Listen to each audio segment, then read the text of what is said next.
പ്രതീക്ഷയുടെ പൊൻപുലരിയായി ഒരിക്കൽ കൂടി ക്രിസ്മസ് വന്നണയുന്നു. ക്രിസ്തുവിൻ്റെ മനുഷ്യാവതാരത്തിൻ്റെ ജൂബിലി ആഘോഷത്തിൻ്റെ നിറവിലാണ് ഇത്തവണത്തെ ക്രിസ്മസ് നമ്മൾ ആഘോഷിക്കുന്നത്. രക്ഷകന്റെ പിറവി തിരുനാൾ സ്വാതന്ത്ര്യത്തിലേക്ക് മനുഷ്യകുലത്തിന് കടന്നു വരുവാനായി ദൈവം മനുഷ്യനായി പിറന്നതിനും ദൈവം നിങ്ങളെയും എന്നെയും പോലെ മാംസവും രക്തവുമുള്ള മനുഷ്യനായി ഈ ഭൂമിയിലേക്ക് എത്തിയതിനും അതാണ് ക്രിസ്മസ് ദിനത്തിൽ നമ്മൾ ആഘോഷിക്കുന്നത്.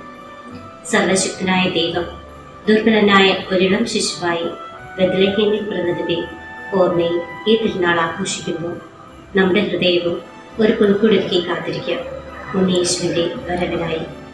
ഒറ്റപ്പെടലിൻ്റെയും താഴ്ചയുടെയും വീഴ്ചയുടെയും വേദനയിൽ നട്ടം തിരിയുമ്പോൾ കാലത്തൊഴുത്തിൻ്റെ ദാരിദ്ര്യത്തിൽ പിറന്നവർ, ഒറ്റപ്പെട്ടവർക്ക് താങ്ങായവർ, പാപികൾക്കും രോഗികൾക്കും സൗഖ്യമേകിയവർ ഒപ്പമുണ്ടെന്ന ചിന്തയുണ്ടെങ്കിൽ ജീവിതം ഏറെ ഭാരം കുറഞ്ഞതായി മാറുമെന്ന് നമുക്ക് ഓർമ്മിക്കാം.